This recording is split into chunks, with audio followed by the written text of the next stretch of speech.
Saudara-saudari yang terkasih, selamat pagi berkah dalam.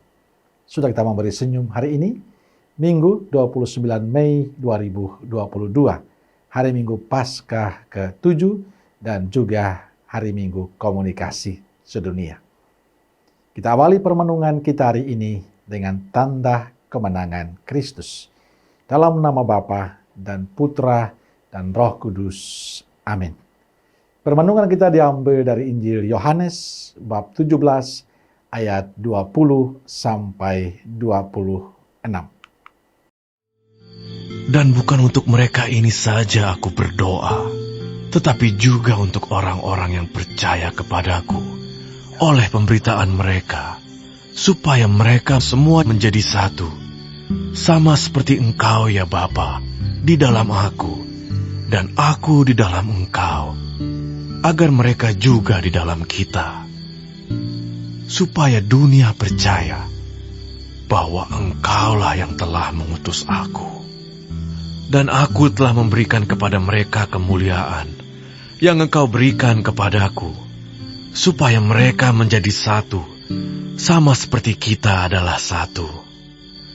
Aku di dalam mereka, dan Engkau di dalam aku, supaya mereka sempurna menjadi satu. Agar dunia tahu bahwa Engkau yang telah mengutus aku, dan bahwa Engkau mengasihi mereka, sama seperti Engkau mengasihi aku. Ya Bapa, aku mau supaya dimanapun aku berada, mereka juga berada bersama-sama dengan aku. Mereka yang telah Engkau berikan kepadaku, agar mereka memandang kemuliaanku yang telah Engkau berikan kepadaku. Sebab Engkau telah mengasihi aku sebelum dunia dijadikan. Ya Bapa yang adil, memang dunia tidak mengenal Engkau, tetapi aku mengenal Engkau. Dan mereka ini tahu bahwa Engkaulah yang telah mengutus aku, dan aku telah memberitahukan namamu kepada mereka. Dan aku akan memberitahukannya, supaya kasih yang Engkau berikan kepadaku ada di dalam mereka, dan aku di dalam mereka. Saudaraku yang terkasih, kalimat ini merupakan bagian dari doa Yesus pada malam terakhir sebelum sengsaranya yang kita dengarkan dalam kutipan Injil hari ini.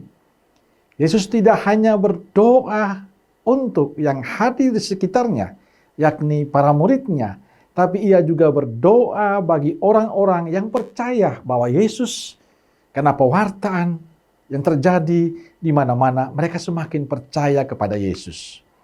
Percaya dan hidupnya menyatu dengan Yesus. Maka Yesus sungguh memohon pada Bapa agar mereka ini tetap bersatu dengan Yesus dan Bapa dalam ikatan kasih yang sempurna. Menjadi menarik adalah yang didoakan Yesus adalah supaya mereka semua bersatu. Yesus ingin para muridnya dan semua orang yang percaya kepadanya memiliki hati, pikiran yang sama, membangun kesatuan dalam kehidupan ini. Tapi pertanyaannya adalah kesatuan macam apa yang didoakan oleh Yesus? Ingat, bukan kesatuan administrasi, bukan kesatuan gerejawi, tapi kesatuan hubungan pribadi yang intim.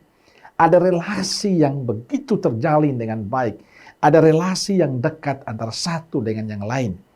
Kesatuan yang didasari oleh kasih dan ketaatan.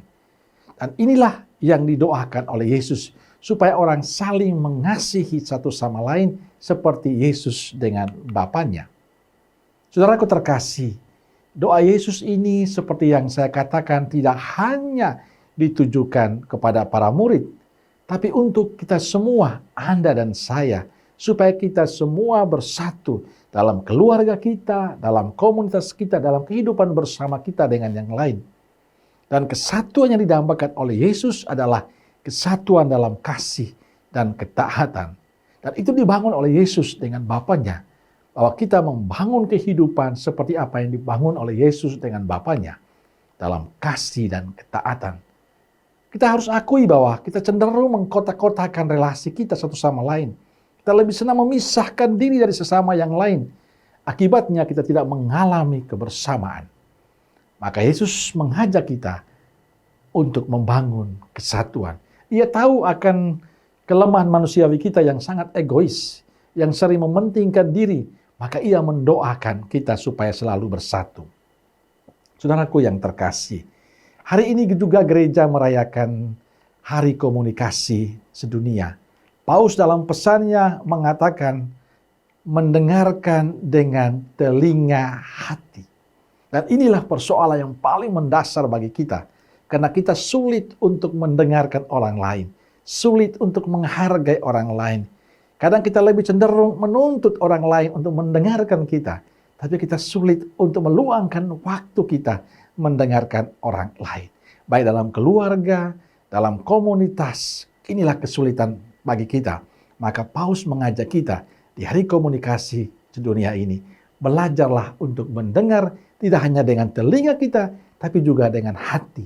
Artinya kita mau terbuka hati, meluangkan waktu kita untuk mendengarkan sesama kita. Dan saya percaya mendengarkan dengan baik akan membuah sesuatu yang indah dalam kehidupan kita. Dalam kehidupan keluarga, dalam kehidupan komunitas, kita butuh waktu, butuh kesempatan untuk mendengarkan teman-teman kita, pasangan kita, rekan sekomunitas kita. Dan percaya, mendengarkan dengan baik dan dengan hati akan memberikan semangat baru, membangun relasi yang bagus satu sama lain. Maka doa Yesus supaya kita bersatu, salah satu yang harus kita bangun adalah belajar untuk mendengarkan dengan hati. Amin.